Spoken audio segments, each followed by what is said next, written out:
At T-Mobile, our critical mission is providing unparalleled 5G coverage for when connectivity is mission critical. Introducing T-Priority, America's best 5G network experience for first responders, even in times of congestion. More capacity, faster speeds, better coverage. T-Priority from T-Mobile, built for tomorrow's emergencies, ready today. Discover more at t-priority.com.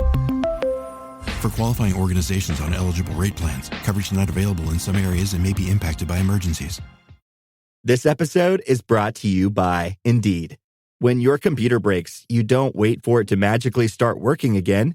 You fix the problem. So why wait to hire the people your company desperately needs? Use Indeed's sponsored jobs to hire top talent fast. And even better, you only pay for results. There's no need to wait. Speed up your hiring with a $75 sponsored job credit at Indeed.com/podcast. Terms and conditions apply. Hello and welcome to the Help My Unbelief podcast, the #1 Christian podcast designed for the unbeliever.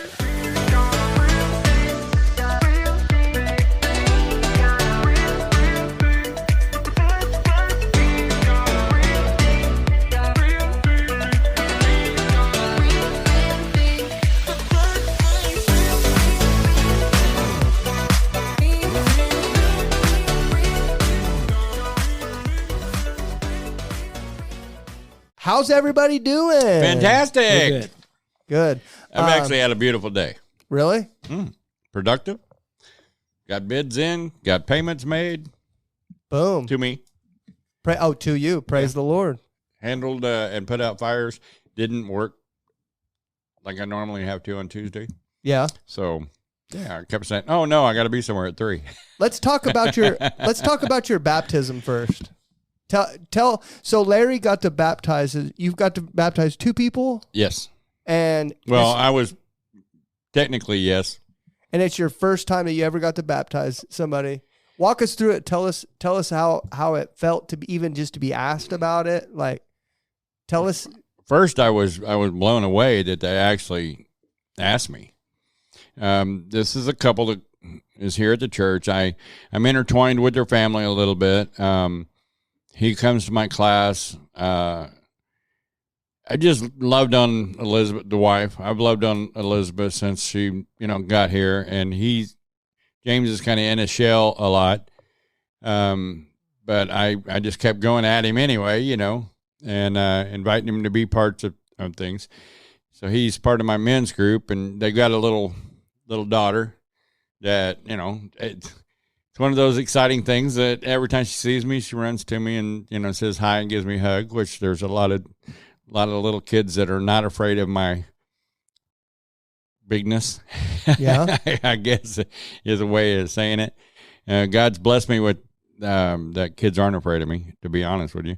And then they have a daughter that's, I think, 19 or 20. And yeah. So, I'm involved with the whole family. I love every one of them. And so he asked you to baptize him. He was actually afraid to ask me, so she did. Oh, really? Mm-hmm. That's cute. And I was like, I didn't know how else. I didn't mean that in a demoralizing way, but that's cute. I don't know how else to say that. Yeah. Well, first off, his job takes him away a lot. So he's not able to be here a lot. And every time we see each other, no matter what situation it is, we're happy to see each other, but I think that he was afraid to call on that. And Elizabeth reached out to me and I am elated. I don't even know if it's possible, but just the fact that you asked me has just blown my mind.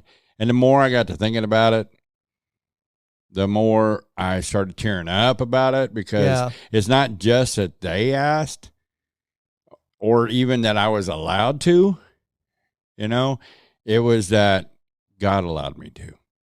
You know what's cool is stuff like that is the payment for ministry. I have a roofing company and I'm okay with making my money there. And one of my goals is not to make money in ministry. That's not a goal of mine at all.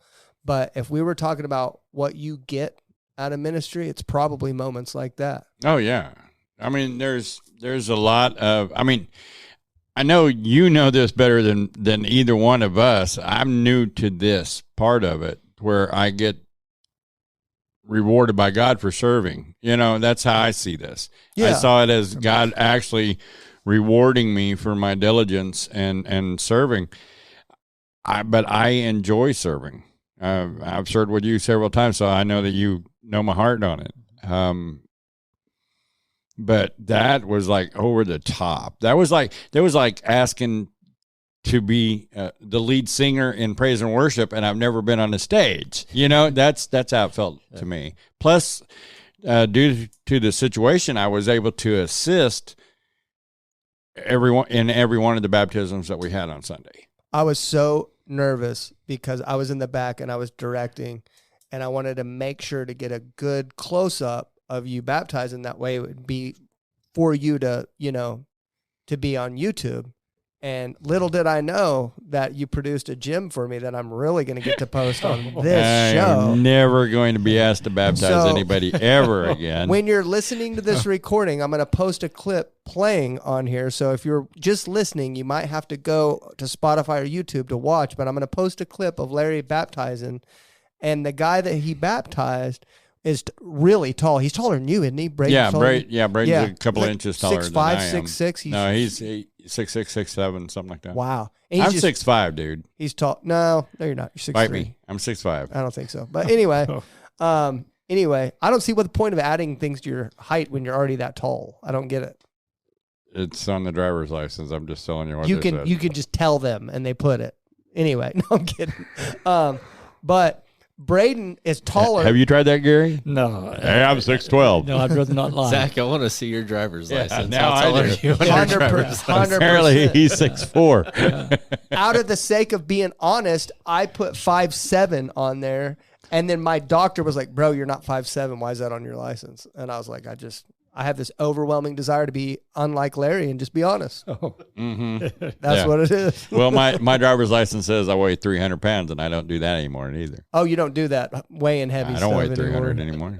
But anyway, if you're listening to this, I weigh 299. I'm going to post a video. I'm going to post a clip of Larry baptizing him on this. And what happened was Braden, he started to kind of go into the water, but he slipped. And so he started to come back up. And Larry said, you're getting baptized today. Braden, dunked Braden is a personal friend of mine. And he told me that he had a little bit of issue that he was concerned about when his ears get wet. He rejects his ears getting wet. So he moves. But at the same time, as we're going down, that was an assist kind of baptism. So it wasn't an assault. So Rhonda was. It was mutual combat. Speaking, but she couldn't reach the whole way. So when we got to a point, he kind of lost his footing, and the instant reaction is to jerk back up, and I wasn't having any of that apparently. Yeah, it was funny. I just helped him go down. It was funny. All jokes aside, when you read the Bible and you hear Jesus say that you'll know them by their fruits, that's you, brother. And I know I make fun of you a lot and I talk about it, but I see the fruit all over you, and I'm so proud of you. I'm proud that we get to do this stuff together, and I grow from you. I learn from you, and I love you, and there you go. That's the only nice thing you get from me today. How about that? Well, I appreciate it, but at the same time, my goal is just to glorify God. Yeah. And I felt that was honestly a reward from the Lord. That's the way I look at it too. That's all it was to me. I mean, it was just, it was like him pat me on the back saying, you're doing good. Just keep going like you are. Yeah. You're following the path that I've set for you. Amen. And I love it, man. Not afraid to step out. So I love watching it. Yeah, over and over. You had me. I saw you do that. Oh yeah. Like, so I'm ducking him like 12 times in your little clips. Yeah, I'm gonna do it too. That's not nice. I'm in a video editing class. It's gonna be really nice. Say, right underneath it. Not today, Satan. Yeah. Go see Jesus. Go see Jesus. Okay, I have a topic that I've been really studying this last week, and I've been hearing a lot of people. The way I am as a person is when I start hearing, I think a lot. In fact, my brain never shuts off. My wife literally tells me that sometimes she doesn't think about things And I don't know if I believe her. I don't know if people can actually live that way where they don't think about things. Do you? When it is time to go to sleep, I pray that the Lord protects me, and then I shut my eyes, I turn off everything, Not when and you're I go to sleep. That doesn't count when you're sleeping. But do you have times during the day when you're awake No, that you literally don't think about anything? Yeah, I do. Darcia cannot go to sleep. That's good. I mean, I imagine it is. Darcia is like you. She's got that brain going like, da, da, da, da, da, da. And I'm like, she goes, how do you just go to sleep? I've trained myself. It takes training. Oh, as a truck driver, you didn't have the normal sleep schedule. You worked 10 hours, you know, and then you had to take a break and go to sleep you drove for 11 hours, but. Yeah, and you got to go right then. Yeah, you got to go to sleep. Yeah. So, so that you're up and running. And I always went to sleep immediately after driving so that I could get up and have 2 or 3 hours before I drove, taking care of personal issues or eating dinner or relaxing or, there was a time I had a dog with me and I'd go play with the dog for a while. Yeah. Okay. Topic. I've been watching a lot of Christians over the last couple of years, especially. You'll hear them say, "Man, I'm having a quiet period right now where God's not really talking to me a whole lot." You hear people say that a lot, and I've really been sitting there thinking about it, and I've really been thinking about it from the concept of, is this really happening? Like, is there such thing as quiet periods? Does God really not talk to you sometimes? Because really, by what we're taught, we have the Spirit of God living in us, and we should have access to him at all times, and he should be guiding us everywhere we go. So I'm like, this doesn't sound right. Well, one thing I've noticed with my wife, right, is she would say, "Man, I'm in a real quiet period right now." And then the next day she'll be like, "I felt like God was telling me to go pray for that guy." And then she'd say she's in a quiet period again later that day. And then you hear other people say that too. And it's like, and I told her, I was like, you know what? I think your heart's in a good place when you're saying that you're in a quiet period, because I think that shows me that you want more of God. And I think that's really good that your heart's in that place. But I think what's happening is God is talking to you.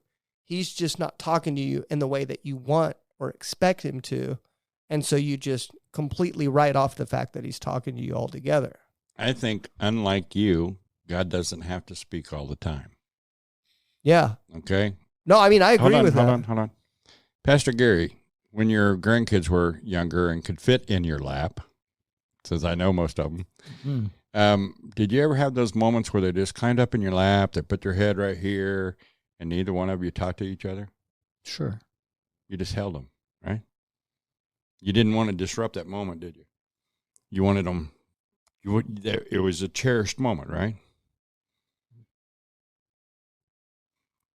Isn't that what your quiet moments are like? Mine are. I'm just enjoying his presence. I don't need to hear him talk right now. Well, and then I'm feeling him. One thing I've noticed too about when I'm getting closer with God, I'm spending my daily time with him, I'm really studying and stuff like that, is that he doesn't really need to talk a lot because you're reading his word. You get to know his character, and you know what he expects out of you in that moment. You are being guided and stuff like that. So I had came to the conclusion early on in last week that quiet periods don't exist until this week. I read the book of Amos, and it talks about God had sent the people of Israel a spiritual famine, where he said, I'm not sending a famine of food or water or anything like that. I'm sending you a spiritual famine where you're going to look for me and you're not going to find me. You're going to try to listen to my voice and you're not going to hear it anymore. God sent a spiritual famine. Why did he send it? Pride. Now, there was a list of sin that he was, the reason why he took his spirit away was there was a list of sins in there, but there was a overtone of pride in that. Pastor Kevin, probably about 4 or 5 weeks ago, from the pulpit, said that God spoke to him and told him the reason why we're not seeing a pouring out of spirit in this church more is because of pride. And that's really stuck with me. because that's a tangible thing that we can all work on to see more of God in the church, in our lives. Because truthfully, the Bible says that we can access God a lot more than what we're seeing, right? And I believe that that's true. I believe that we can. We do see miracles every now and then, but we want to, like Pastor Kevin, you get up there, you can see it. He really means it. He wants to see more, of God moving. You know, he wants more and more. That's a good place to be. What's stopping it? Pride. What stopped people in Amos? So now my things changed a little bit about quiet periods. Is it could be a couple things. Maybe God is speaking to you. It's just not in the way that you expect him to be. Or two, maybe you got some pride going on that you need to get rid of after reading the book of Amos. What's your thoughts on that? And then we'll get Pastor Gary's. If it was a extended period of time, yes, I could probably go along with what you're saying. As Angela said, I think I'm in a quiet moment, and then later that day, in your example, I think I'm supposed to go pray for that person, and then now I'm back into a quiet zone. She obeyed the Lord, and then she climbed up in his lap and he's holding her. She's already with him, so, you know, God doesn't have to talk like this. Satan does. Yeah. Okay? Satan does this. God can direct you with his hand. He can direct you with his light. He can, you know, nudge you here or there. But he doesn't have to talk if you're walking in obedience as much as if he's trying to get you back into obedience. But if he can't get your attention when he's whispering, why should he yell? Yeah. What's your thoughts on quiet periods, Pastor? Well, in biblically, Eli was the priest in 1 Samuel chapter 9, and Eli's sons was Hophni and Phinehas. Hophni and Phinehas, literally the scripture says, did not know the Lord. They were priests, but they did not know the Lord. And in fact, they would violate the sacrifices. They would, you know, put hooks into the best sacrifice and take it and eat it. Literally, it says that they had sex with women coming to church, coming to the tabernacle. And so it was a time when the priesthood, the leaders, the church leaders, were away from God.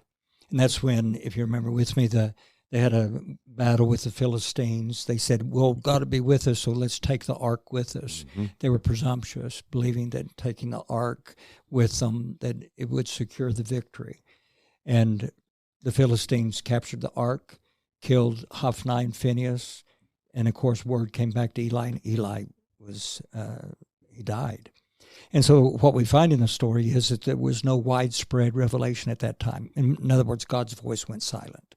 Isn't that referred to as the dark period or something like that? It would be, but like you said in Amos, God's voice went silent. What I'm going to say is this. The thing that we have different than they did in the Old Testament is the Holy Spirit. Holy Spirit. And I don't believe the Holy Spirit ever goes quiet. I think the thing we need to do is to find what we mean by the voice of the Lord going silent. What do you mean? Because I constantly, every day, feel convicted of sin. I feel convicted of saying something wrong, and I feel led to go do something maybe I would have not thought of on my own, you know, go witness that person or go talk to that person. And that's the Holy Spirit speaking to me. So, you know, I think we need to define what do you mean by, you know, God talking to you? Because mm-hmm. I believe God talks to every believer constantly, mm-hmm. every day, and he never goes quiet. And I think a good example of that is, you know, how often are you convicted? How often does a bad thought come to your mind? You say, you know, Lord, forgive me. And the Lord is revealing to you that it's wrong. And that's God speaking to you. Which should be every day. I think it's constant. Yeah. It says pray without ceasing. I'm in a conversation mm-hmm. all the time. But, I mean, there are times when, like you said earlier, we were talking about how you can shut your mind down. Mm-hmm. There are times when I'm not hearing the voice of God. That doesn't mean that I have, you know, like if I did something wrong, I'm sure that boom, right back up at it. Right. You know?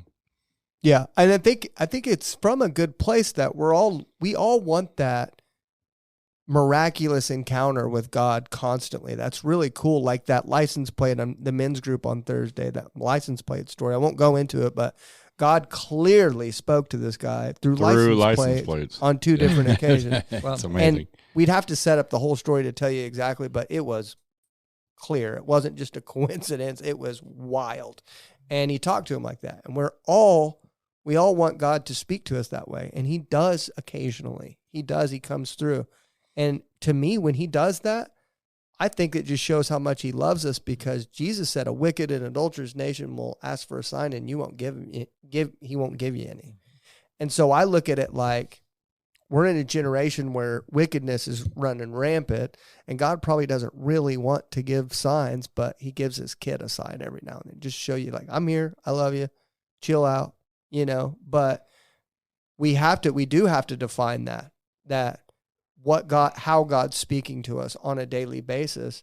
And we have to learn to be like, okay, this is God speaking to you. You are having a divine connection to your creator. You are every single day, and how you conduct yourself and how you think and how you pray and how he convicts you of, like, I know something pops in my mind every day. I'm at war with my mind right now. And I literally hate myself sometimes, but I remember from your class sometimes too, it's just normal. Everybody has bad thoughts. You got to take it, squash it. That's not me. That's not me that's thinking that, because I would have never thought something like that. Mm-hmm. That's from Satan. You can get out of here. Mm-hmm. But that's God letting you, when you're submitted to the Holy Spirit, that thought might run rampant in your head. But now that you have God and the Holy Spirit, he brings it to your attention. Yo, hey, don't be thinking of that. Right. You're able to grab it and take it. It's just like if your child's reaching up for the flame on a furnace or on the stove, and you go, no, that's hot. Mm-hmm. Same thing. God brings that conviction into you so that you can capture your thought, rebuke it. Yeah. So the devil will flee. The only thing I don't like to see, though, is people feel less Christian because they don't hear God's voice like someone else. Yeah. And the enemy really loves to make people feel like they're less than a Christian, Yep. and uses anything. And the reality is I just like to say all of us hear God's voice. If you're a Christian, you're going to hear God's voice. Mm-hmm. Now, you may not hear a voice, but you feel that you hear the voice of the Holy Spirit leading and guiding you, mm-hmm. Telling you what to do, what not to do, and directing your life. That's constant. And so I would say that the Holy Spirit speaking to our hearts and to our minds is God speaking to us. Yeah. I'll give you an example. And this is, I know a lot of people don't look at this as miraculous, but to me, it's miraculous. It's a God putting his handprint on me, knowing he's there. I went back into kind of old thinking where I feel like God's really been working on me with saying, you come to me about every step of everything in ministry and I'll guide your path. And I started going back, man, I've got so much to do. I've got to put this together, put that together. What if this, what if that? And I started thinking of that, and God stopped me right then and said, Zach, if you'll just follow me, if you'll just come to me in every little thing, you don't have to worry about. All you have to worry about is whether you should put your blinker on in this next intersection. You don't have to worry about this stuff anymore. It's all in your hands. And I'm doing this screen time thing on my phone to where all my apps black out. I put a time limit on myself because I'm sitting there talking about how stressed if you're sitting at home right now and you're stressed out and you're telling people that you don't have time to do stuff and you have a 3 or 4 hour screen time on your phone, you got time to do stuff. Yeah, you do. But so my phone will shut off and it'll black out all the apps except like a Bible app and a couple, business apps that I have to use. And as soon as he said that, I pulled out my phone, popped open the Bible, and it was in Proverbs, and it was highlighted that day during my study. It said, come to me and I will direct your steps and direct the ways of and I'll be in your mind. And God, right when he said that too. Very good. That's how God works. He gives you something, then he confirms it, Very good. And to me, that's miraculous, but you get to choose whether you think that is, it's just a coincidence. And that's not really how God. You get to choose whether that is. And you have to choose every day how you're going to respond to the voice of God, because he may not speak to you the way that you want him to, but you have to be content with it. Because if he's not speaking to you the way that you think he is, that is a position of pride, and God will not respond to you in pride. He will not do it. God is not going to respond in your life in pride. Why do you think I have people, when they pray, I ask them to do it by themselves? I'm not going to lead you in a prayer. I want you to do it alone in your bedroom. I want you to sit there and open your heart, and I want you to posture yourself and say, God, if there's something that I need to do, show me, and I'll do it. And really, when you're praying that, and I posted a video about that the other day, and I had several atheists in there said, I just prayed it. Let's see what happens. And then you don't hear from them. It's like, the real atheists, they want to come back, and a couple days later, nothing happened, told you. Didn't get a single one of those. It's like, where you at, bud? God talking to you? You think something's a little weird right now, huh? But I know for a fact, I know how God operates, and I know if you come to him in humbleness and you humble yourself before him, and then you really in your heart, you mean it, that you'll do it. If God reveals it to you that something you need to do, and you'll do it and you mean it, I know God will show up because you're humbling yourself before him. I believe that too. But God knows the condition of the heart. Mm-hmm. Remember David, if you remember, Samuel came to anoint the next king. And it's, of course, Dad, Jesse, brings all the big sons, and the little shepherd, David's out in the field. And then the thing that Samuel said is, man looks upon the outside, but God looks at the heart. Mm-hmm. And in the heart comes the intent, the purpose, the why, and I believe very critical is the why. Why do we do what we do? Why are you seeking God? And are you seeking him from a pure heart? Mm-hmm. And then God, like you said, God will honor anyone that is willing to seek him with a pure heart. Their motive, their intent is just to seek God. Mm-hmm. To hear his voice and to be able to allow him to become part of their lives. Yeah, I believe God will honor that from anyone. Yeah, and I believe that too. And I can honestly say that I haven't always been in it for the right reasons. But one thing I've always done in my private time is I've prayed to God, because I recognize there's a lot of stuff. And I said, whatever you have to do, open hands, whatever you have to do to get me where you need me, just do it. Yeah. You have permission to do whatever you need to do in me. And then I cry and whine about it, and I scream at him and call him a bunch of names when he's doing it. But he does it, and I go back every time. Sometimes there's been times where I've stood there in the mirror and I've looked at myself and I started bawling, and I said, I hate this, but do it. Mm-hmm. Whatever you got to do, do it. And I've done it from a place of knowing that he's the only one that can correct this. Does that make sense? It does. And what it is you're making God the object of your desire. Mm-hmm. And you're making him the priority of your life.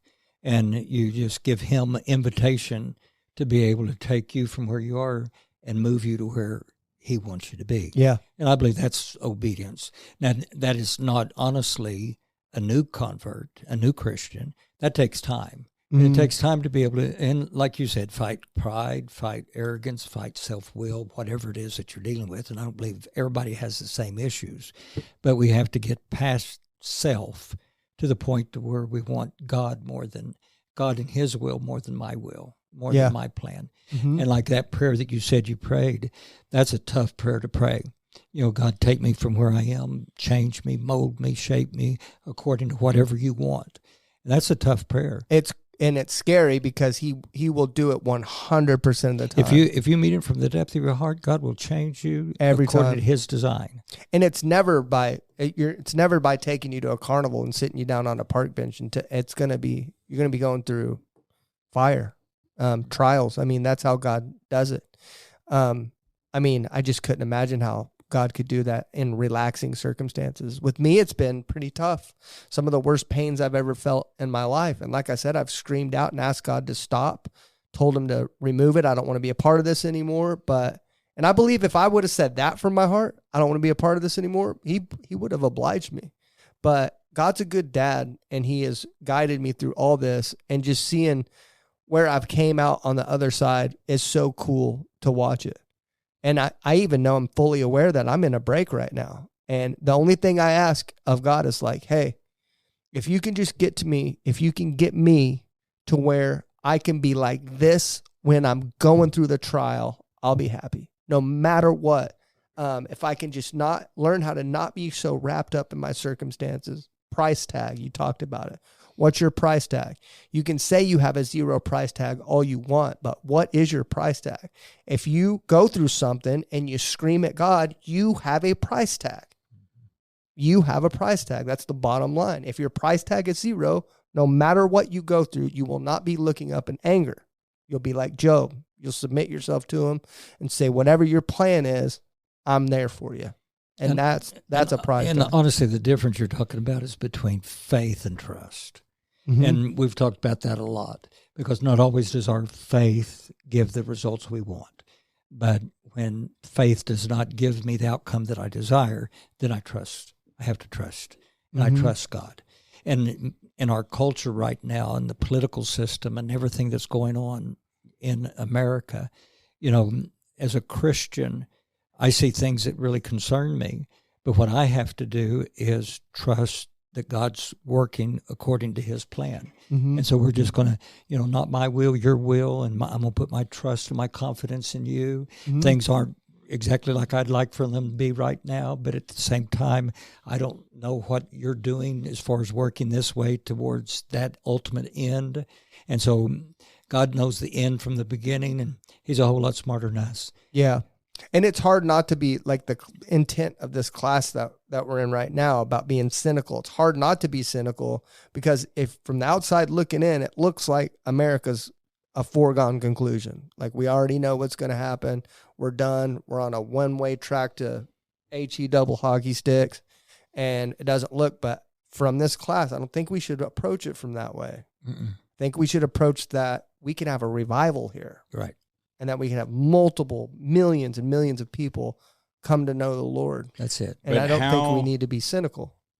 I am in a process of learning to, when I go through the trials, to count it as joy, like Paul says, and it's very difficult at times. But at the same time, I'm learning. So think about what the Bible says. It is going to get tough. It's going to get a lot tougher.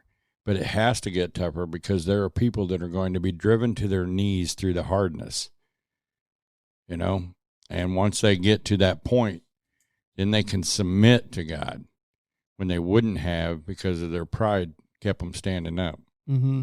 And so can I count that as a joy? Yes.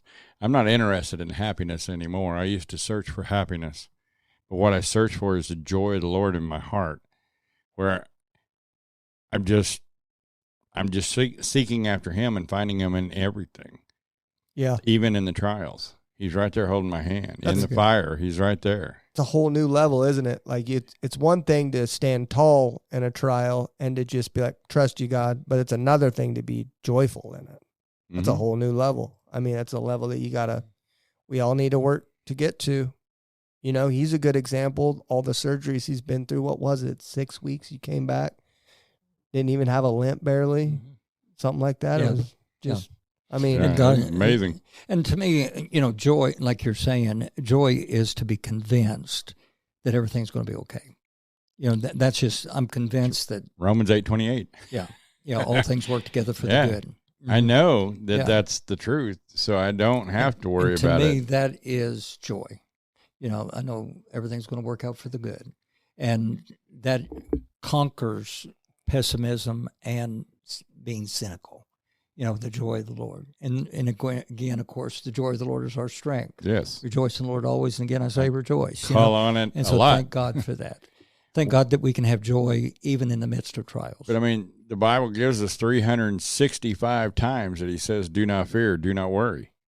Okay? I mean, if it was that much, that's mentioned more than anything else, is don't have any fear about this, and don't worry, I'm in control. And really, if you trust him and you have control, if you trust that he has control, why waste time worrying? And a good challenge for the people listening would be the little postcard Philippians. Philippians, Paul wrote from a prison. Yes. And in it, over 17 times, he uses either joy or rejoice. And, so, to be, there he says, I can do all things through Christ who strengthens me. And he says there, in the joy of the Lord, rejoice in the Lord always. And again, I say rejoice. And so It's just a real powerful, encouraging book, little postcard. And it was written from a prison. Yeah. All right. Good talks. Feel encouraged. Go into the phone call here today. Today we got Spaz, which is an atheist. He's the guy that was on last show that he had a medical emergency, actually, and was in the hospital. So that's why he wasn't able to come on. But we're going to get to him now. All right. Let's get to him, Spaz. Hey, is this Spaz? This is. How you doing? Hey, man, I'm doing good. It's Zach from Help My Unbelief. Yeah, hey. Sorry I missed the last one, man. I went into DKA, was in a diabetic coma for 2 days. Wow. Oh, my goodness. Wow. Well, I'm glad you're okay, man. That really stinks, but I mean, we made it through, so it's all good. Have you ever watched any of the shows? I watched a couple of them. Okay. You actually interviewed one of my exes there. I think it was like a year and a half ago. One of your exes? Yeah. Is it, hold on. Is it Gemini? Yes, it was. How did I guess that? Oh, yeah, because I've talked to you before. What was your name on TikTok before? Started with the H, I mean, right? I've gone by a lot, anywhere from Spaz to Homestead Atheist, Philosopher, things like. I've talked to you before in private chat before. Yeah. Mm-hmm. Yeah, I remember you. Okay. Well, hello to you. And I guess I was going to say hi to Gemini, but you said X. So, okay, let me go. I'm going to still go over the format of the show. And then I'm going to go around the room and introduce everybody to you, and then we'll get started. So the Help My Unbelief podcast, this is not a debate platform. Our goal is not to debate with you today. We are just trying to have a conversation with you. We're more interested in what caused someone to leave Christianity and stuff like that. Obviously, we're Christian, and I'm not trying to pull the wool over on your eyes or anything like that. Our ultimate goal is that everyone in the whole world would come to know Christ. But we understand that that's not always how it goes. But we're not going to try to shove this down your throat and try to beat you over the head with it. I appreciate that. We have a mission statement. I'll read that. I've been reading that to every guest. I'll read that to you real quick. Our goal is to provide the unbeliever with an environment that is safe from judgment or ridicule without allowing the belittling of God, having the ultimate intent of representing Christ to the unbeliever. So we want to represent Christ, who we see Christ is. We have a relationship with Christ in here, and that's what our goal is for you to see him through us. It's not to bash you over the head with it or anything like that. And so we've been pretty successful in not having debates with people and stuff like that. And that's our goal. Obviously, when you have two people with different beliefs, sometimes it gets a little hairy sometimes, so we can let it go a little bit into there. But if it starts getting heated or something, that's what we just want to stay away from that. So, okay, let me go. No problem here. Let me go around the room real quick. I have Coco in here. Hey, Spaz, how you doing? How you doing, Coco? Hope you're doing well. Friend. Doing well. Got my wife, Angela. Hello. Do you two know each other? Coco and Spaz, you know each other? Yeah, we used to run around in lives together and stuff. Oh, okay. All right. You ran around in lives? Lives, yeah. On TikTok, we'd be it's talking what you're going to be trash in doing the same soon. Little. Yeah, there's a whole vernacular I'm not aware of. Hi, Spaz. You're going to learn today. Yeah, I got my good friend Larry here, How are you doing? and then our wonderful Pastor Gary. Hi, Spaz. This is Gary. Pleasure to meet you. Nice to meet you. Glad you're feeling better. I appreciate it. Absolutely. And then my name's Zach. I'm the handsome one of the group. I look more like a Ken doll, except a better version of a Ken doll, stuff like that. So. Right on. He said, right. He went with it. Just Cool. go with it. Go with it. He said, just move on from this weird stuff. I'm keeping my mouth shut on that Yeah, one. there you go. Okay, so I want to start off because Coco mentioned to me that you're a homesteader. Can you describe to me what that means and to the audience and what that means and like how you live your life that way? Yeah. So, I mean, the lifestyle itself is a lot like nomads. I recently bought just over 10 acres. I'm working on getting another 10 over the next couple months. Everything I have is completely off grid. So I built my own generators, my own solar panels. I'm currently working on wind turbines. Drilled my own well, Wow. things the like, and I'm currently setting it up so that way by the mid to next end of next year, I'll have the homeless rehabilitation center fully set up. Oh, you're making a homeless rehabilitation center? That is correct. And that's just going to be designed to be like off grid, so the cost will be less and stuff like that? Yeah, the cost is almost zero, honestly. Like, I think the only thing I pay, like, quote unquote utility would be like my propane every once in a while. Yeah. For like cooking and stuff. But other than that, like it's basically free. And maybe like something vanity like internet, you would need to pay for that. Not technically.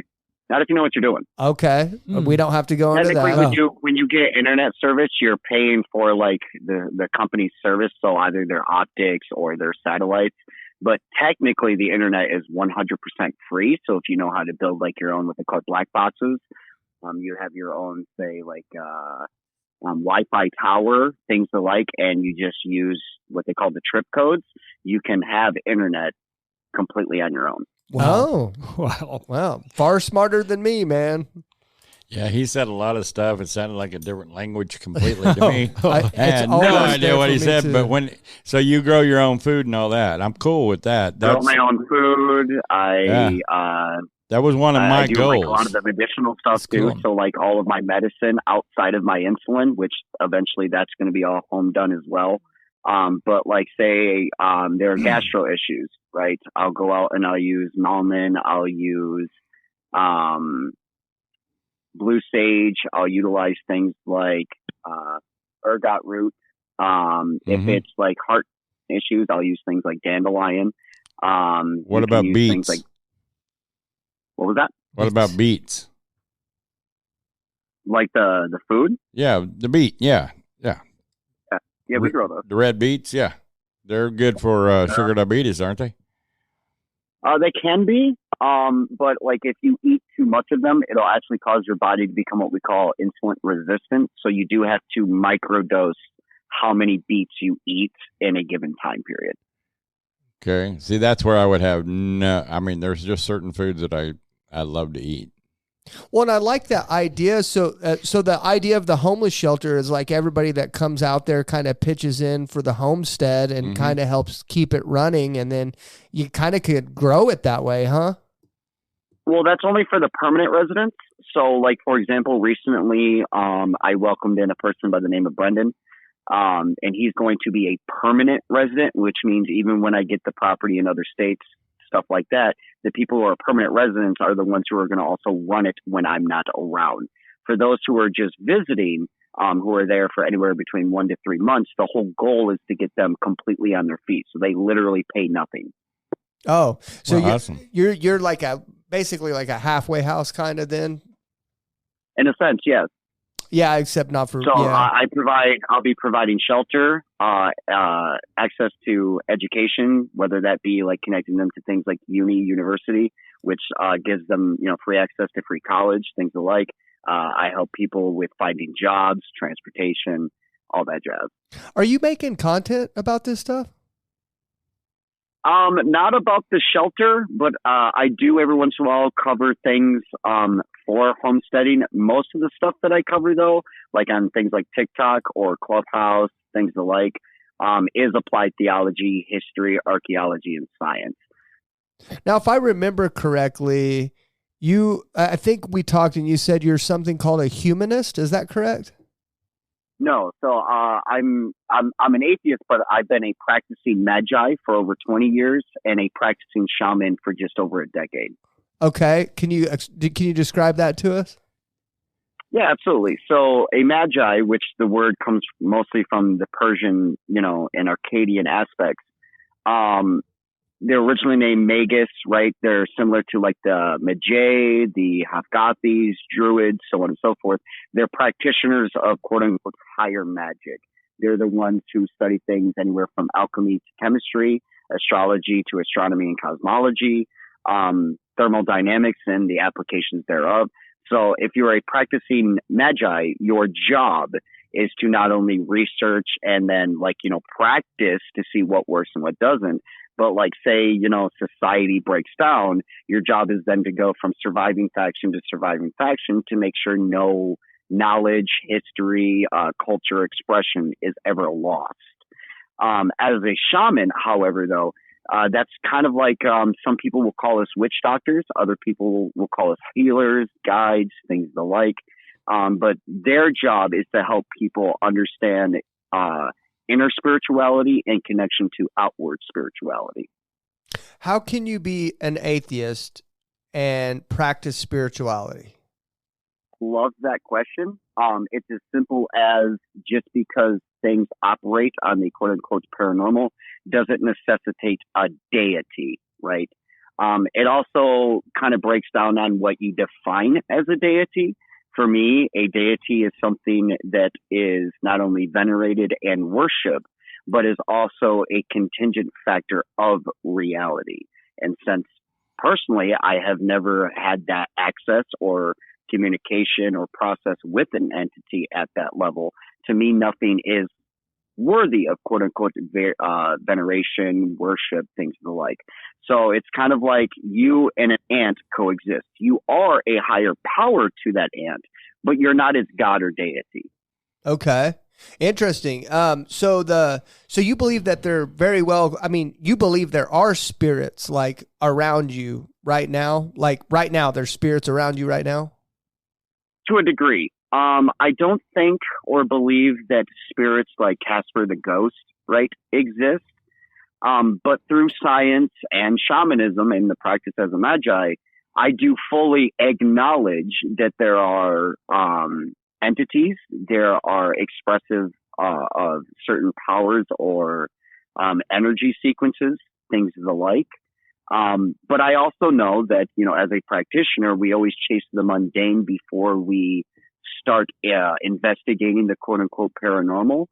So what I have personally found is that in most cases, what we perceive is a projection from our own mind as opposed to an external source.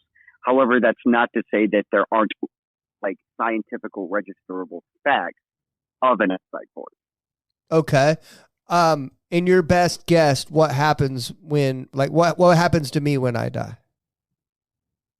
Well, so that's the hard part, right? To be completely honest, no one truly knows, including myself. I will never be the person who goes, oh, you go to a heaven or a hell, or you go to Valhalla, or there's absolutely nothing. As someone who has unalived multiple times, both heart and even brain death, and have come back, I've experienced a lot of things. And then there are also situations where I've gone through this situation and didn't experience anything. It was kind of just like a black void in which you don't even remember.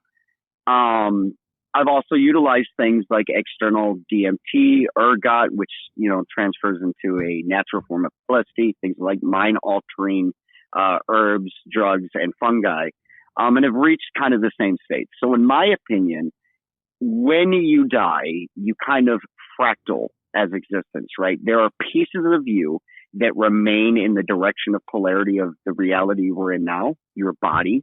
And so when I guess we could say life spark kind of leaves the host, the body breaks down and returns to its natural forces over time, entropy. However, when it comes to the mind, in my belief, you're kind of fractal throughout time and dimensionality.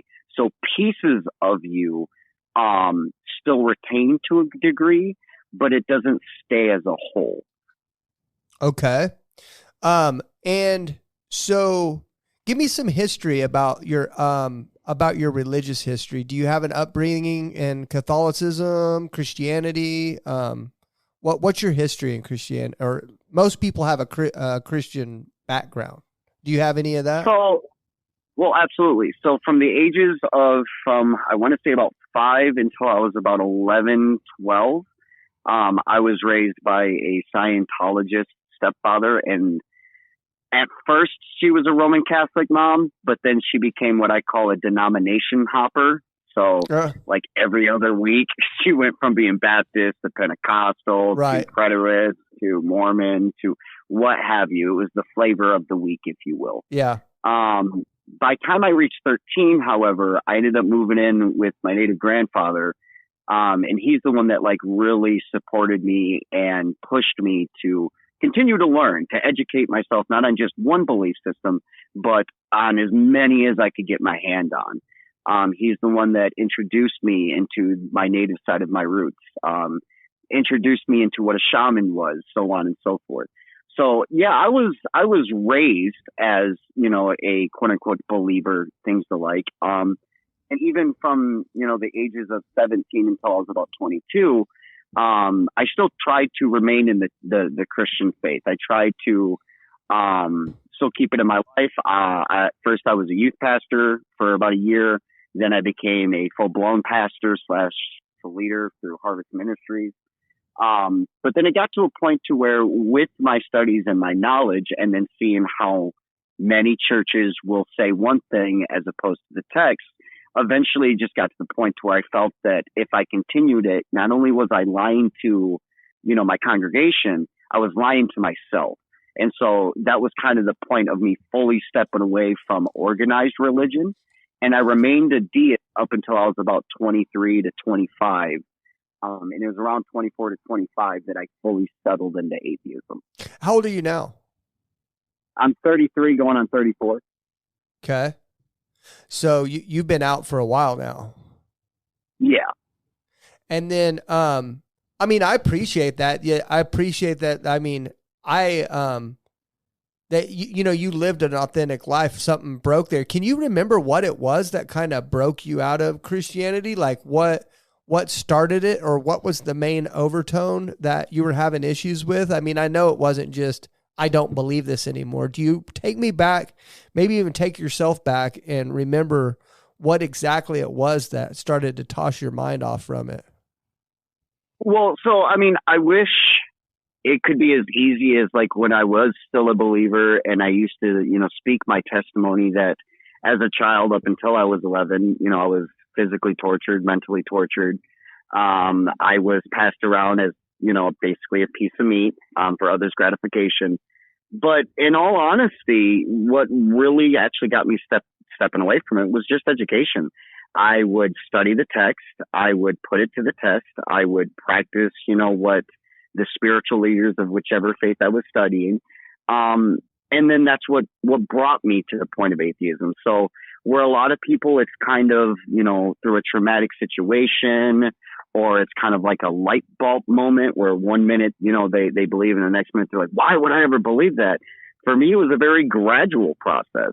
It wasn't like, you know, one day a light bulb just clicked. It was more so as I went from each step to the next, studied each step, practiced each step, I became more and more convicted in what it was I thought I believed.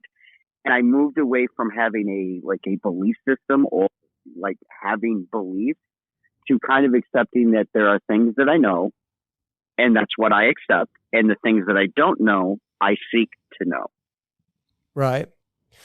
You don't think, first of all, man, I get a pit in my stomach every time we have a guest come on and they have been abused while they were littler. My wife just dropped her testimony. She was abused, and then her daughters were abused. Her husband that she was married to abused her daughters and held them hostage for a few days, and she had to escape that. I'm so sorry she had to do that.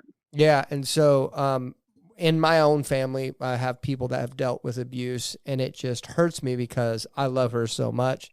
I couldn't imagine someone wanting to do that to her. And I can tell you're a really good guy, and I couldn't imagine someone wanting to do that. But you don't think that played into your, because I'm sure you were praying and asking God to stop that. You don't think that played a little bit into wanting to leave religion at all? Or, because you did study. It might have when I was really young, right? Like between the ages of like 6 and 8. However, by time I was like 10, 11, and I actually paid attention to the text, I just accepted and realized that I can't blame an outside force for what people do. It was people that did it. It wasn't a God that did it to me. It was the people. Yeah. And so I stepped away from the hate and anger towards a plausible God, because even as a kid, you have that question. If God truly loves me, if God is here to protect me, so on and so forth, why doesn't he step in?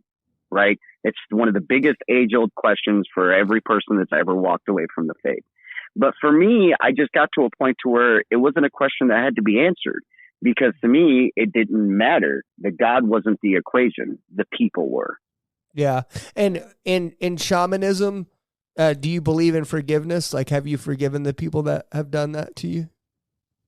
I never forgave them, but that doesn't mean I hold animosity. I don't seek revenge. I don't seek like retribution. I don't even seek an apology. For me, it happened. You learn from it and you do everything you can to not reproduce it yourself. Yeah. That's good. Good. So one thing I look at, and one thing that fascinates me, that, you know, the difference between belief and unbelief. And I look at the story of the parable of sower. I'm sure you remember that, right? Mm-hmm. So where Jesus talks about, basically talks about planting seeds, and some seeds are going to be planted on good soil. Some seeds are going to be planted on bad soil. Some seeds are going to be planted on the rocks. And then it talks about an enemy that comes up and tries to uproot these seeds that's been planted. And if the seeds haven't been planted on good soil, then they're going to get ripped up. The enemy is going to be successful. And so that, I'm not bringing this parable up to say that your seeds were planted on bad soil. That's not the purpose of me bringing this story up. But when I look at unbelief, I look at, okay, now God says that there's an enemy that's trying to fight against a belief system, and he's getting better and better at it. I mean, if what we believe is true, then what we see in America and everywhere else, there's the deconstruction community is growing by the day. And you know that, I know that, I can see it. I'm not hiding from it. We can see it. But I look at that and say, okay, there's something trying to distort the word, the character of God. What if, have you ever thought about what if that's happening to you, and that you could be getting fooled by a spiritual darkness that's trying to distort the character of God, and he really is good, and he really does have your best interest in mind? Have you thought about that? All the time. And what do you think about when you think about that? Like, take me through your process. So, like, currently, right, I see things as forces. So even as an atheist, I see nothing wrong with acknowledging that there are, quote unquote, light and dark forces. There are forces that are there to heal, to uplift, and then there are forces that are there to destroy, unwind, things of the like. However, where I find most believers kind of see it as a black and white, and that, you know, there's good, there's evil, there's no real in between, so on and so forth. I see it all as a unified purpose, that one cannot necessarily exist without the other, at least within our reality. And so death, for example, is a natural part of life. It's not something to be feared.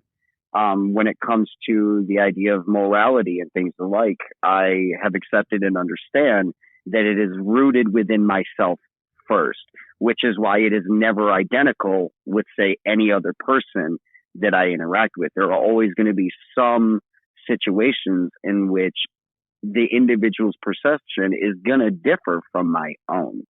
Now, as for, quote unquote, say, like a big bad guy, like a devil, or, you know, a specific like ruler of the darkness, you know, pulling the little hamstrings, I don't see that. When I was a kid, yeah, I could picture it. But again, as I studied more, not just through, for example, the Christian text, but like the Hindu, the Celts, you name it, the same relative stories kept popping up, and I started realizing and understanding what were parables, what were metaphors, what were meant to be taken literally, things of the like, and I started using them as guides, not as doctrine. What if, so you said something here, and I kind of want to have a thought process with you real quick and get your input on this. What if death isn't natural? What if it isn't a natural process? It's not something that was designed to happen. Like, for example, one day I walked outside and I really feel like I had a spiritual moment with God. I literally saw the birds flying and I saw the wind blowing. I saw leaves moving on the ground and I saw everything that was happening exactly the way it was supposed to. And I was like, wow, everything that's happening right now is happening exactly the way it's supposed to. And then I got in my car and I started driving down the road and a grasshopper splotted on my windshield. And I was in such this spiritual moment, realizing that everything in the world was happening exactly the way it was supposed to. And then that grasshopper hit my windshield and just snapped me out of it. And I go, except for that, what was that? Why did that happen? There was no purpose there. That wasn't designed to happen.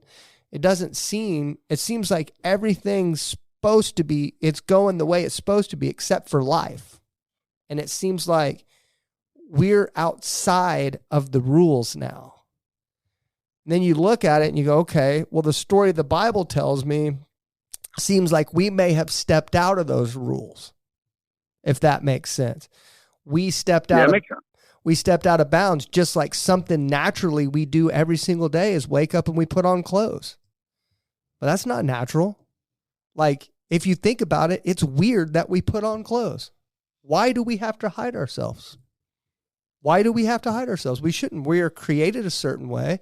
We shouldn't have to hide ourselves. But I go to this book and it offers me a perfectly good explanation for this unnatural thing that I have to do. I have to die. It doesn't feel like I should have to do that.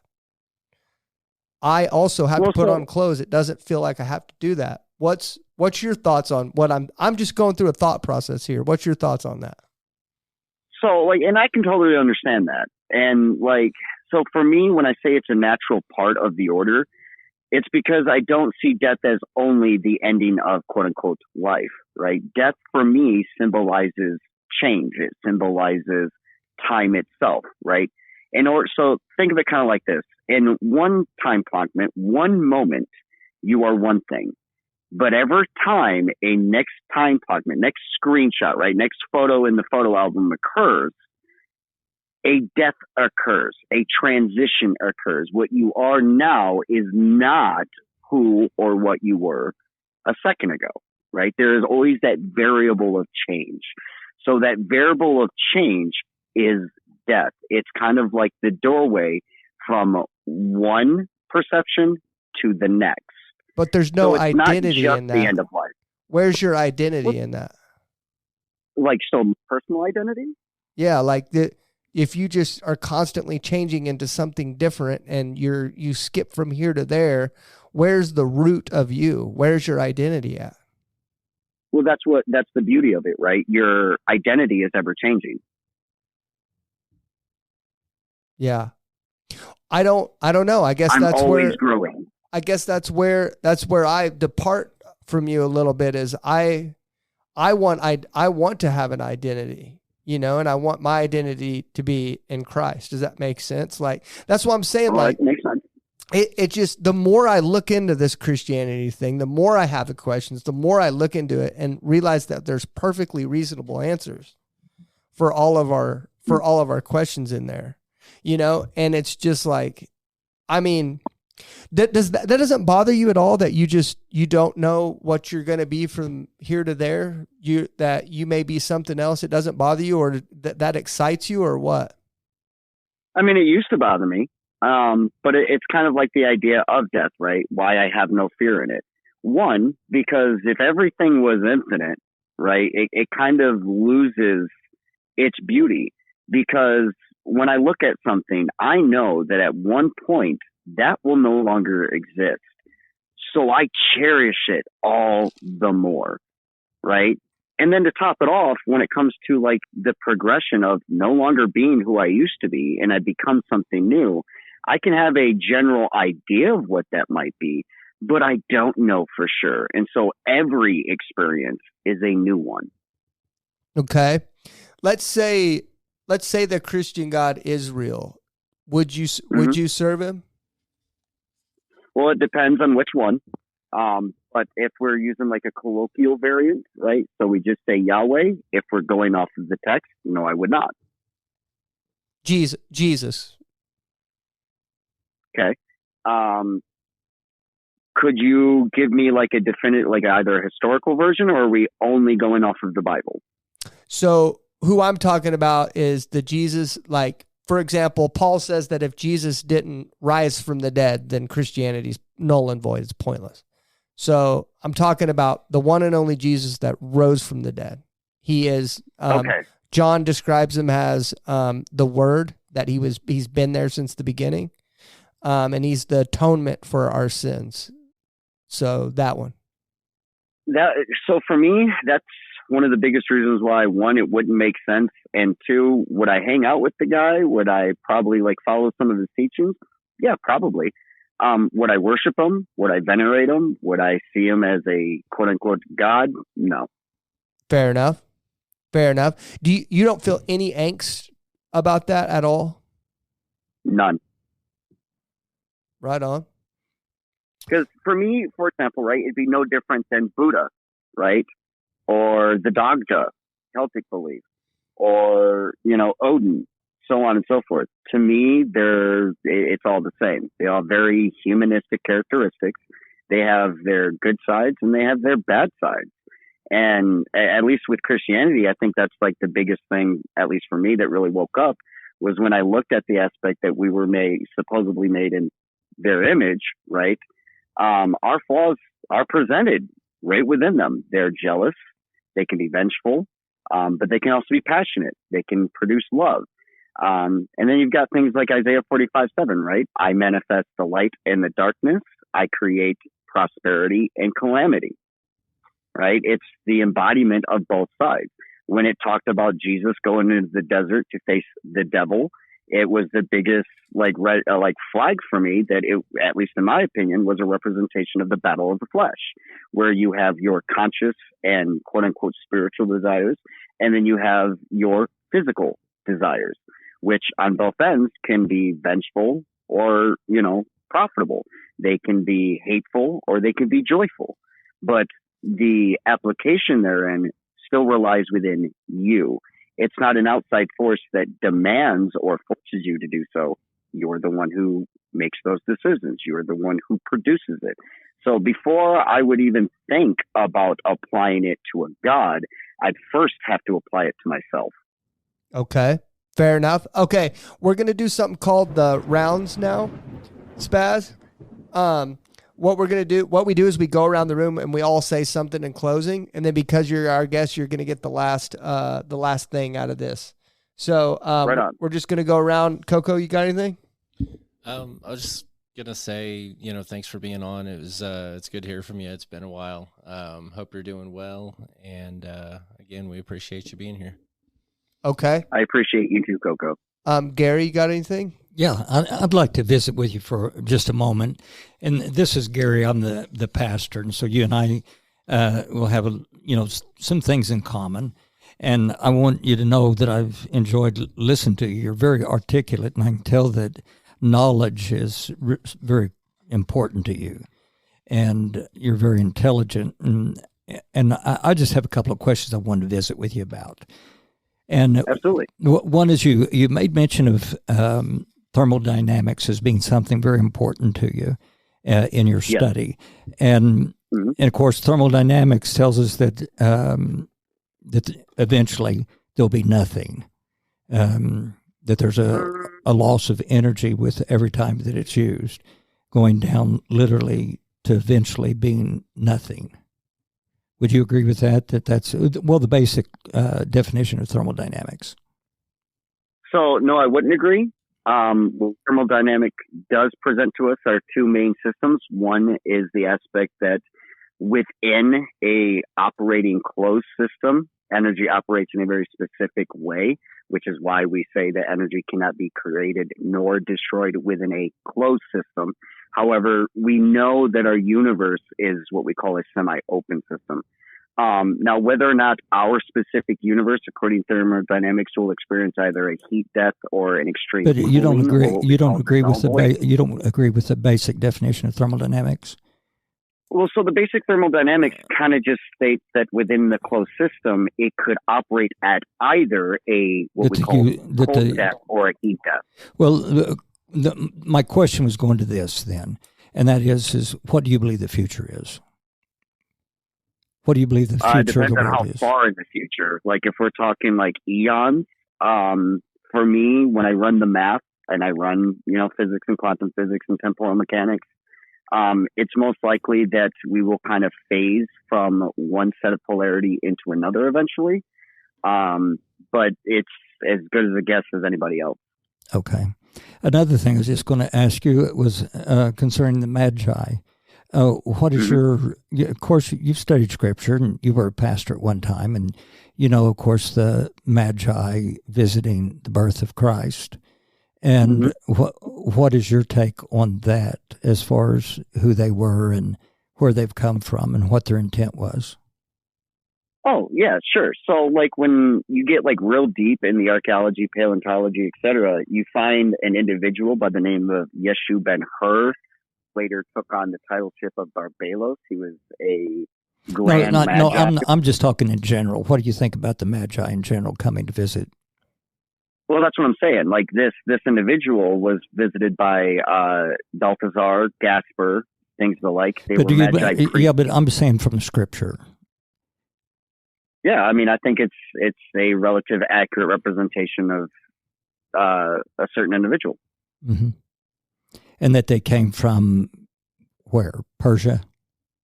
Persia, India, like a host of places. And you had mentioned that your past was Mormon, and you had I thought you mentioned that. So my mother was originally Roman Catholic, but eventually she became what I call a denominational hopper. So like every other week she would go from being, Pentecostal to Catholic to Mormon to non-denominational. I myself, though, kind of just stuck to the non-denominational route ever since I can remember. Okay. And that was the church that you pastored was non-denominational? Yeah, well, it isn't anymore. It's now considered, I think, Baptist. But when I was in service, it was considered non-denominational. It was called Harvest Ministries, and before that, I worked for a place called Life Change Church. It used to be called Resurrection Life. Yes. Did you have what you would maybe personally say that you felt some reward and maybe fulfillment or accomplishment through being a pastor? I did at first. Like my first, like as a youth pastor, I felt accomplished. However, as I became a full blown, spiritual leader and pastor, it kind of went the other way. So instead of fulfillment, kind of felt more of a loss. I felt like I wasn't being true not only to myself, but to the people I was teaching. Especially because there were things that I learned in school that didn't match with the criteria that was being asked of me to teach. Well, it's been good being able to listen to you and to have you today. And I just wanted to let you know that we've enjoyed listening to you and would love to be able to just represent Jesus Christ to you. Okay. That's our only intent. I appreciate it. Okay. I'll go and then I'll let Larry go. First of all, if you start making more homestead content, I'll watch it because I watched that Nate guy and Will Survives. I don't know. Do you know them? Mm-hmm. And I find that content very interesting. And so you should do that because it's really fun. And I actually really like your mission too. I think that's a great idea to create that homestead for homeless people. And I think that could actually solve a problem. And I think you're on the right track with that. And I appreciate it. Yeah, so that's great. And I appreciate you coming on. I feel like I got to talk a lot in the show with you, so I don't really have a lot to say. Other than just, I hope we showed the love of Jesus to you. I love you. I hate that you've been through the stuff you've been through. That's the stuff that I always connect with. And, maybe if we're ever in the same area, we can go to lunch or something. Oh, for sure. All right, Larry. I've got to be honest. I sit here and listen, and most of it is completely. The intriguing part to me is your homesteading stuff, more so than the other. It parallels slightly with my brother. You know, at that particular point that he was asked to kind of witness is when he felt like he couldn't go into it because there was not enough evidence for him to believe. And I fall back on faith is believing without seeing. So it's difficult to discuss that openly with someone who has a closed mindset. I see you're a person that believes in things that he can see, yet on the same time, the shaman part and the magi, that's kind of a contradiction in terms. Do you understand what I'm trying to say? I can see the confusion for sure. So, I'm definitely not your normal atheist. No, I agree. I can agree with that one. We've interviewed several of them. But since you were a pastor at one time, I'm just going, when I sat down earlier, I typically share a verse with people. And I open up my Bible to Luke 16. And Luke 16:10 says, if you are faithful in little things, you will be faithful in large ones. But if you are dishonest in little things, you won't be honored with great responsibilities.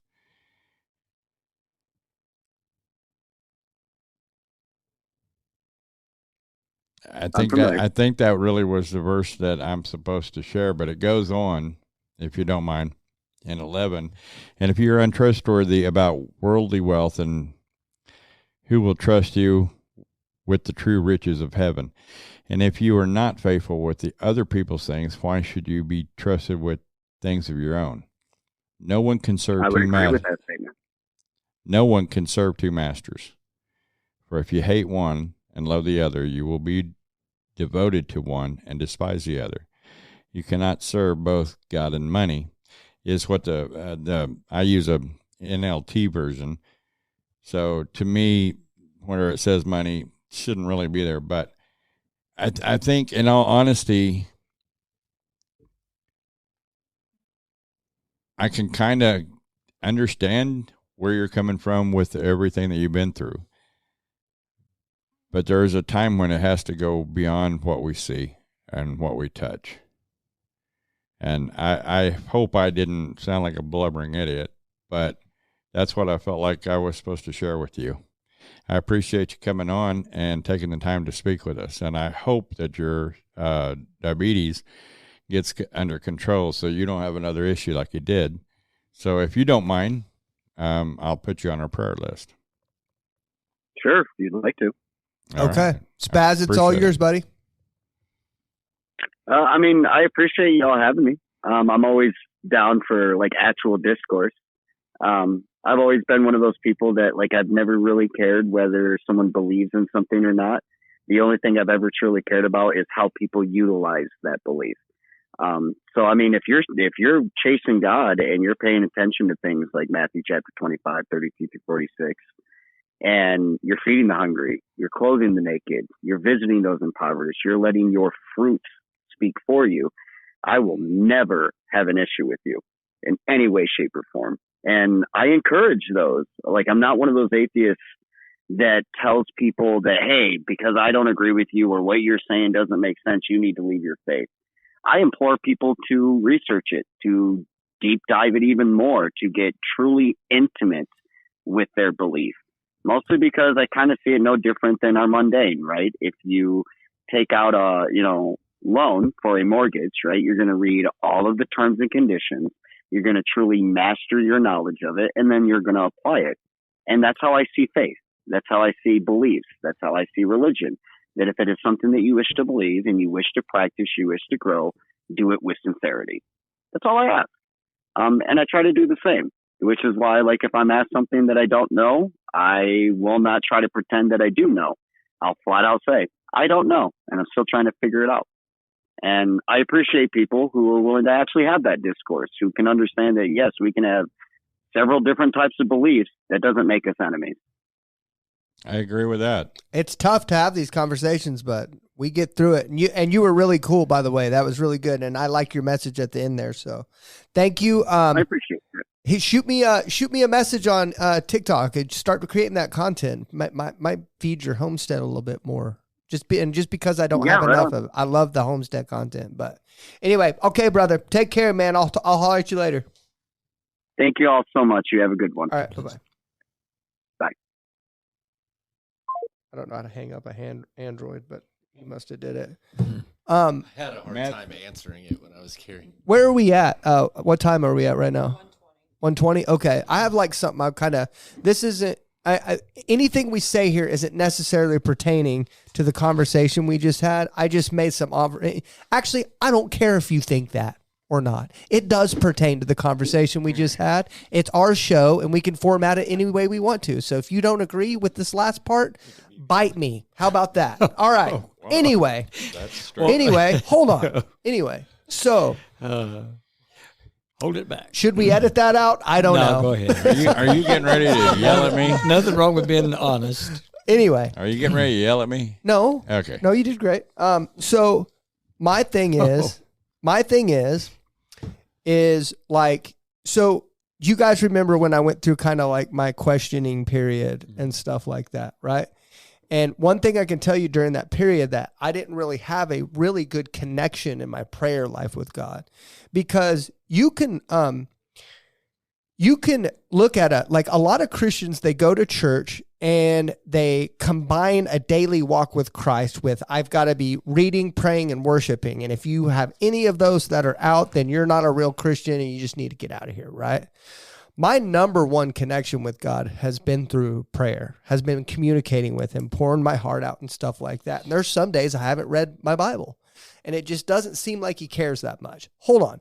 Not trying to take away the importance of the Bible. I want to make that clear. You have to read it. You have to be dug in. That's your food. You have to eat it. But I've had a connection with God before and I haven't been in there. That's just me. Okay. Now, if you don't have a connection with God and you read that book, you're going to view it differently than whenever you do. That's just the truth. Whenever I was going through my questioning period, I would grit my teeth and try to do the good Christian thing and read that book, and I view it way differently than I do now. Yeah. Way differently. And that's biblical. It's spiritually discerned. I'm sorry, but like, just for an example, the evidence that Christianity is true in the way I live out my life. For example, Satan makes it pretty clear that he's okay with me as long as I'm not ministering. I haven't had a spiritual attack in a month. Until today. Yeah, today it was bad. And it got heavy today. And it's just, he's not even hiding. The evidence, whenever you walk out in faith, like this young man, Spaz, he goes out and he says when he starts to be a pastor, right? And he goes out and I don't know. I'm not trying to discredit his story and say that I'm taking definitive steps. I'm just telling you how my walk with Christ has been. And whenever I step into ministry, I start getting heavy attacks from the enemy. And we really start testing that no price tag thing that I'm drawing a line in the sand. Enemy steps over and tries to wipe that sucker out. Mm-hmm. And it's going to be tested. Ministry is tough. I'm sorry. It's just the way it is. It's the way it is. And I'm not saying that guy got uprooted, but that Bible sure does tell us that when we're walking aligned with Christ and you're all in, there's going to be something that comes and tries to pull your plan up. Going to. How many have we talked with that were pastors and then walked away? Yeah. And like I said, man, I'm not drawing any conclusions here because we don't know. We haven't walked a mile in that guy's shoes. Nope. We don't know. Nope. But we do know what it's like to be practicing Christians, practicing ministry. Everyone in this room has done ministry, have put themselves in difficult positions before. And everyone in here can say for 100% fact, they have experienced spiritual battle. And that is evidence that what's in that book is true. Just the bottom line. Yeah. It's just the bottom line. And it's just, that's the problem is you as a person, you get to decide where you put the goalpost. You get to choose that, where you put the goalpost of what's evidence and what's not evidence. You get to choose that every single day as your own individual person. To me, what I just described, that's evidence. And you might be rolling your eyes and saying, no, it's not. I don't care what you think. That's evidence to me. I'm going to put my goalpost where it's at. But at that point that you're talking about where it gets tough, then you make the choice. And that is am I going to draw closer to God and rely upon him, or am I going to turn my back on God? You can either read that Bible and look for reasons to believe, or you can read that Bible and look for reasons not to believe. I've done both, and I have done it honestly. And How did you feel about that, Gary? I feel like the gentleman was very intelligent. I believe that his Here. primary motive is intelligence, to know, knowledge. Okay. Don't touch anything. I'm very hungry for knowledge. Good. It breaks my heart that he's a pastor, honestly, because I can relate to that. That's why I asked him, was there ever a time when he felt fulfilled and, like he was doing God's work, accomplishing something. And so, and I don't want to, of course, I don't want to say anything that honestly I wouldn't say if he was sitting across the table, and I wouldn't. But the thing that breaks my heart is he doesn't believe that there's anything that is worthy of his worship. And that means then nothing is over him as a deity or something greater than him, because nothing is worthy of his worship. And that's a real small place to live, me personally, because that makes me honestly bigger than I am. And then also it bothered me to think I get wrapped up in identity a lot. The fact that he didn't know what he was going to be from one day or the other. It's like, well, what about you? Where do you go? What happens to you when you die? You don't just become something or someone else and live in some alternate reality. What about you? It's almost shucking the accountability off to someone else. You lived a life, and there's some things that we've done or not done that we're going to probably be held accountable for. And you can't just shuck that accountability off to someone or something. But how sad would it be, though, if there was a end and nothing? Nothing. To me, life would be so meaningless if this was all there was. 70 years, 80 years. And I've known people, of course, that have died young. And how empty would it be and even cruel. Yeah. God would, if that was it, God would be cruel if he created us just for this temporary life that we have here. And there's nothing more than that. Yeah. And to not have an existence past this we believe biblically that we carry our knowledge into everlasting life. We believe that we'll know and be known, even as we're known. We'll recognize, when we get to heaven, we'll recognize each other. We'll see each other, and then with that, there'll be a memory. I believe God will wipe away all the tears. There'll be nothing. Somehow God's going to take away bad memories. But at the same time, I'll know Paula, my wife, and we'll know each other when we get there, and we'll know Paul and Peter when we see them. We'll know Jesus, And so the reality is I get to take part of me right now into eternity. Yeah, you couldn't experience true joy if you didn't have contrast. I mean, why?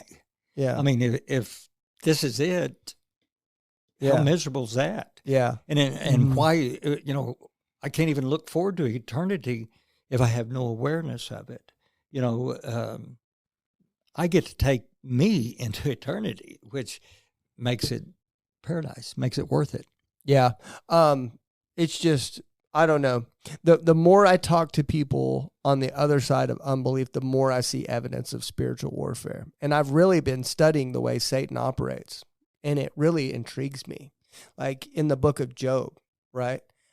Coco was in the truck with me when God gave me the revelation literally out of nowhere about, you remember that? Where I was like reclined in my chair and I popped out of my chair. We were driving down the road and I go, I know what Jesus says by you got to hate your life. Oh, And yeah, everybody, I do remember that one. Yeah. everybody in the truck was like, excuse me? Like I wasn't reading the Bible. I don't think I even read that Bible, my Bible that day. I don't think so. And I popped out of nowhere and I said, I know what he said. And they're like, okay, explain it to you. But I was having a tough time putting together the thoughts because God had revealed it to me in my spirit, if that makes sense. And then you look in the book of Job and I can explain it why Jesus says you got to hate your life. And that doesn't make a whole lot of sense. But Jesus is preparing you for spiritual war. How many times in the Bible did Satan use people's lives as weapons against them? That's why we developed the no price tag mentality, because if you don't have a price tag inside the confines of this world, this life that's controlled by that turd head, then he literally has no power over you. So Jesus isn't saying for you to walk around and be mopey and drag. He wants you to be joyful. All that stuff's true. But what he's saying by hate your life is that the things of the world, the things of your body, it has no value. You're owned by Christ. Everything's devoted to him. So you hate everything because you're taking that weapon away from God. Just like Satan said whenever he took everything away from Job. And he went back and he said, yeah, but skin for skin, any guy, any man will do anything to protect his own life. And he used Job's life as a weapon against him. So God's giving you a tactic against spiritual war in that moment. Very good. And I think that really goes back to that worship, because we don't worship our life. We hate our life. We worship God. And it really comes back to that. What are you worshiping? Are you worshiping your life? Are you worshiping your possessions? Are you worshiping relationships? Are you worshiping power, your own company or whatever? It really does come, because that's the one thing I noted with our guest, is that he literally said there was nothing worthy of his worship. And then the question would be, what are you worshiping? Because we are going to be worshiping something. There is going to be a God of your life. There is going to be something that you put as the ultimate objective of why you're living, and that's what you worship. The ultimate objective for the Christian in our living is Jesus Christ. I live for Christ. I die with Christ. My objective is to please Christ, and I worship him. And then when you answer what your objective in life, what's your motive, what's your intent, what's your passion, what you dream about, what's the ambition, drive, motivation, and direction of your life, that's what you worship. Yeah. Spaz, if you're listening to this, write in the comments of what you think you put in the forefront of your life, or if you worship anything in your opinion. Put that in the comments. So, and I hope he listens to it. But at the same time, I really want Spaz to know that we love him, and we just want to reach out to him with the love of Jesus Christ. Well, I know that when I first met Darcia, she was like my world. I can honestly say I worshiped her. I told people that she was the air I breathed. Like literally, that if she were to die, I don't know that I could continue. When we hit our 5th anniversary, we had a remarriage, because, we had a biker wedding on the first one. So, I thought it would be more prudent that we have one in the eyes of the Lord. So we had Pastor Kevin kind of reunite us. He didn't really get to say a lot. We kind of did it. But the whole premise of that was me telling her that I expect her to love God more than me, and asking her for the same permission to love God more than her. So I took her out of that place of worship, and I put God in that place. And at that moment, I know that my life truthfully changed. Yes, she is part of me. She is everything that in the world sense, everything that I desire or want. But to be able to actually love God more than my other half gave me that freedom that opened up the ability to serve him more deeply, if that makes sense. It does, 100%, because it gives clarity to what you worship. And that clarity is so critical, because then that gives us, every aspect of our life meaning, because everything that I do and want to accomplish and fulfill comes under the umbrella of that I worship. Mm-hmm. And being able to be, everybody knows I've been married numerous times, but I've never been able to be quote unquote equally yoked. I didn't even know what that looked like. I mean, I thought it meant marrying somebody my size. You know what I mean? Which that wasn't going to happen. But we could make it happen. They have something called Tinder nowadays. No. But I mean, it was like, now we are equally yoked. Equally yoked means go in the same direction. You're not bucking the collar.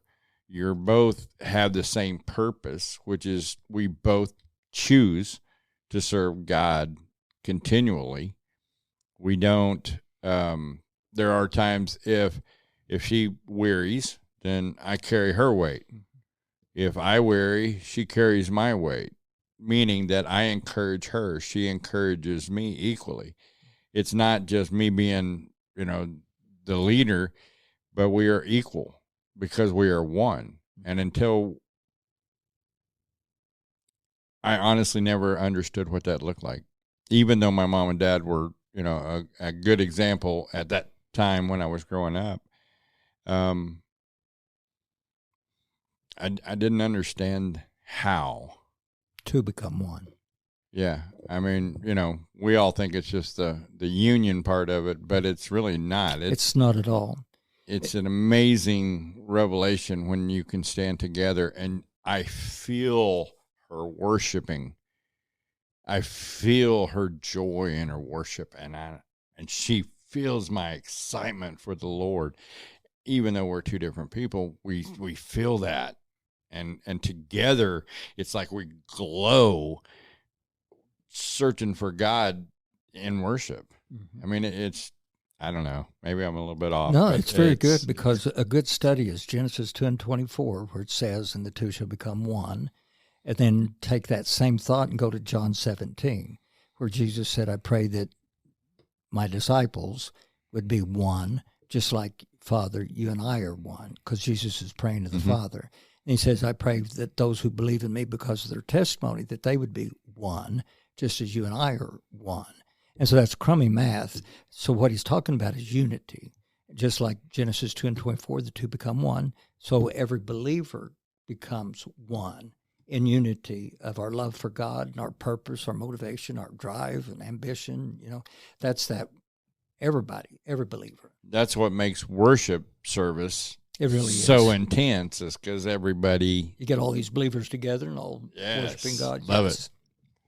Cool. Okay, we're about to get off here, but I feel led to kind of describe why I just kind of got a little wound up right as soon as we hung up the phone. Because first of all, I don't want Spaz to think I was directing that at him. And I also want to, I want to describe the format of the show moving forward. And the reason why I said that. So we have a group of unbelievers that have been attacking me in the show recently for the conversations that we have after the caller hangs up the phone. They're basically calling us cowards, and that it's not a debate show, but then you guys put in your own input when the caller's not here to defend himself, right? I want to explain, first of all, we have this format, and these conversations are probably going to have after the cameras shut off anyway. We're believers. You guys know it. You're not stupid. We're going to get out here and we're going to talk about our thoughts behind the person, except we're being authentic and we're doing it live on camera. We try our hardest to stay away from talking bad about the guessed or drawn conclusions, but we're offering our thoughts on what went on in the conversation and what that person has gone through based on what we believe and how we live our lives. And we can do that. This is our show. Now, you are more than welcome to interact with the content, comment on it. You can screenshot it and create your own content and refute what we're saying. You are more than welcome to do that. I will not block you. I will not delete your comment. I won't do that. You're more than willing to have freedom of speech anywhere on our content. But we are going to talk about our opinions at the end of the show of what we believe, that what we're seeing from our experience. This is a Christian podcast at the end of the day, and we're searching for answers, and we're gonna have that discussion. And we can do that because it's our show and it's the way it's formatted. But you are willing, you're more than able to do the content moving forward. And I do want to say, if you're still here at the end, that means you're one of our ride or dies. That means, so what I want to say is we are going to be more consistent. We are in the works of getting better equipment and starting to work on a live show. So you're most likely going to start getting a show a week again, every week, which those of you that can't make the live shows, we're thinking about doing them Friday or Saturday nights, and we're going to take live calls from unbelievers. We've already agreed it's Saturday night. Okay, Saturday night. We're going to be doing Saturday night, probably around 6 or 7 p.m. Central. And then we're going to be taking live calls from unbelievers. We're going to post a phone number, and we're going to Wild West it and let unbelievers call us at will. Yeah. And so we're going to be doing that. Pastor Gary's going to be joining us once a month for a pre-recorded show. And then we're going to do probably 2 lives, and then we're going to do 1 other pre-recorded show a month. So you'll probably get 2 pre-recorded shows a month and 2 lives. For those of you that can't make the live, I'm going to chop it up and edit it and post it as a real show so you guys can watch it too. So since it's going to be Wild West in it, does that mean I have to wear cowboy stuff? I would love for you to. Change out my visor for a cowboy hat, It would put be on a vest. No, but you got to cut the top of the cowboy hat off. Change out my Glock. Change out my Glock for a Colt 45. Yeah, right? You got to cut the top of the cowboy hat off. It's got to be a cowboy hat visor. That's the rule. I'm going to make you You know one what? now. I can swing that. I think I have a cowboy hat at the house.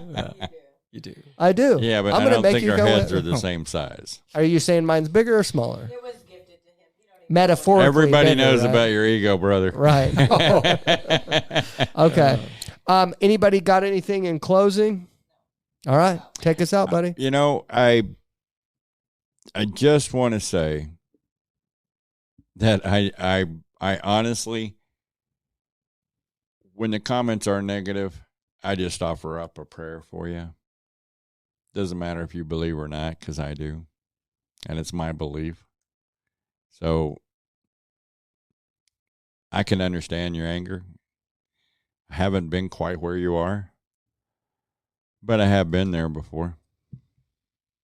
I just never had a doubt that God ever existed. I know that he does. I can't not even think that he doesn't, because I see him in each and everything, but I'm openly seeking after him and finding the answers. So I invite you on that trip. And that's the reason that we're here, is to offer you an opportunity to know the Lord like we do. I hope you take it up on it. But Jesus loves you, and so do I. Thank you for watching and listening. We're out. Thank you for watching or listening all the way to the end. Check back once a month for new episodes. And also check out HMU testimonies right here on the HMU Network.